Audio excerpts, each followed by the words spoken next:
Hi നമസ്കാരം. ഞങ്ങൾ എന്തൊക്കെയാണ് വിശേഷ സുഖമല്ലേ? ഇപ്പം ഞാൻ ഉള്ളത് നമ്മുടെ ആലത്തൂർ ഭാഗത്തുള്ള ഈ ഗുരുകുല സ്കൂളിൻ്റെ കിണ്ടിമുക്ക് പാലത്തിന് ചോട്ടുള്ള മസ്ക ബണ്ണും ഇറാനി ചായയും കുടിക്കാൻ വേണ്ടിയിട്ട് ഇറങ്ങിയിരിക്കുകയാണ്. അവിടുത്തെ ടേസ്റ്റും കാര്യങ്ങളും എങ്ങനെയുണ്ട് നമുക്ക് നോക്കാം. ഓക്കെ, വീഡിയോയിലേക്ക് പോവാം.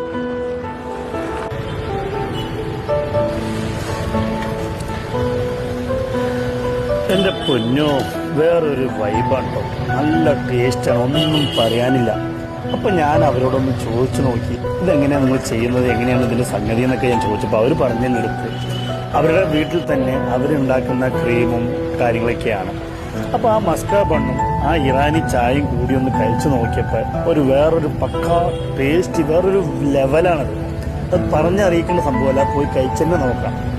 അപ്പോൾ ആ സുഹൃത്തുക്കൾ ചെയ്യുന്ന സംരംഭത്തെ നമ്മൾ വിജയിപ്പിക്കുക, നമ്മൾ സപ്പോർട്ട് ചെയ്യുക. സംഗതി ടേസ്റ്റ് ഉണ്ട്. ഇപ്പം മൊത്തത്തിൽ ഒരു ട്രെൻഡി ആയിട്ടുള്ളൊരു സംഗതിയാണ് മസ്ക ബണ്ണും ഇറാനി ചായയും. അപ്പോൾ എന്ത് ചെയ്യുക, ഇത് ആലത്തൂര് ഈ പറഞ്ഞ കിണ്ടിമുക്ക് ഗുരുകുല സ്കൂളിൻ്റെ ആ വഴിക്കൂടെ പോകുന്നതിന് എന്ത് ചെയ്യുക, പാലത്തിന് ചൂട്ടിൽ പോയി ആ സുഹൃത്തുക്കളിൽ നിന്ന് വാങ്ങുക, കഴിക്കുക, അഭിപ്രായങ്ങളൊക്കെ അറിയിക്കുക. അപ്പോൾ വീഡിയോ ഇഷ്ടപ്പെട്ട് കഴിഞ്ഞാൽ എന്ത് ചെയ്യണം, ഫോളോ ചെയ്യണം, ഷെയർ ചെയ്യണം, ലൈക്ക് ചെയ്യണം. എൻ്റെ യൂട്യൂബ് ചാനൽ സബ്സ്ക്രൈബർ ചെയ്യണം, മറക്കരുത് കേട്ടോ. എന്നും കൂടെ ഉണ്ടാവില്ലേ? Okay, by.